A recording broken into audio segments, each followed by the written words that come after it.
উজান থেকে নেমে আসে ঢলে পাবনা সুজানগর উপজেলায় পদ্মা নদীর তীরবর্তী এলাকা ও চর অঞ্চলগুলোতে ভাঙন দেখা দিয়েছে। পানি বাড়ার সাথে সাথে ভাঙছে কৃষি জমি সহ বসতবাড়ি। ভাঙন প্রতিরোধে প্রশাসন কোনো ব্যবস্থা না নেওয়া চরম আতঙ্কে নদী পাড়ের মানুষ। মুস্তাফিজুর রহমানের তথ্য ও ছবিতে প্রতিবেদন।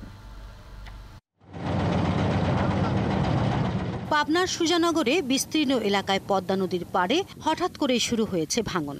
নদীতে বিলীন হচ্ছে শত শত একর ফসলি জমি।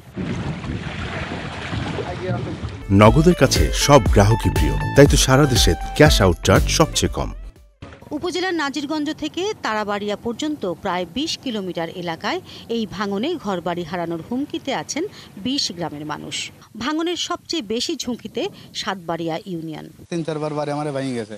এখন এই নদীর সাথে আমাদের বাড়ি, মনে করেন যদি চর যদি ভেঙে তাহলে তো বাড়ি ঘর থাকবে না। বসত বাড়ি তলায় ভেঙে যাবি, আমার এইসব বাদাম তো যাবি, চর ভেঙে যাবি। চর ভেঙে গেলে বাড়ি ঘর ক্ষতি হয়ে যাবে। এখন আর কিছুই নাই, ভাঙিছে।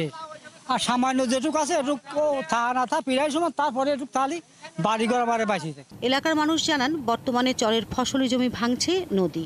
ভাঙন ঠেকাতে দ্রুত কোনো ব্যবস্থা না নিলে অচিরেই বাড়িঘরের কাছে চলে আসবে নদী। ভাঙিয়ে কাছে চলে আসে, সবার ক্ষতি হচ্ছে, বাড়ির কাছে চলে আসে, কত জমি জাতি ভেঙে গেছে। কেউ আগুনে পুলটা বিটি থায়, আর নদী ভাঙলে কিছুই থায় না। ছড়ি সময় বাদ আসছে না, বাদাম তুলি সময় বাড়তেছে না, বাদাম তোলা যাচ্ছে। আবাদ করবি কি আছে একটু ভাঙিয়ে চলে গেলি বাড়ি খাওয়া দাওয়া বন্ধ। যদি সরকার কোনো এই বিষয়ে কোনো উদ্যোগ না নেয় তাহলে আমাদের ঘর বাড়ি সব নদী গর্ভে মনে করেন তলায় যাবে।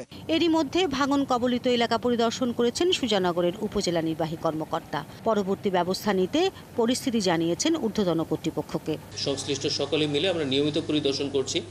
আমরা এই জায়গাটায় সর্বোচ্চ সতর্কতার সাথে নজরদারি করছি। তো এটা নিয়ে আমরা ইতিমধ্যে সরকারের সর্বোচ্চ মহলকে এই বিষয়টা অবহিত করেছি।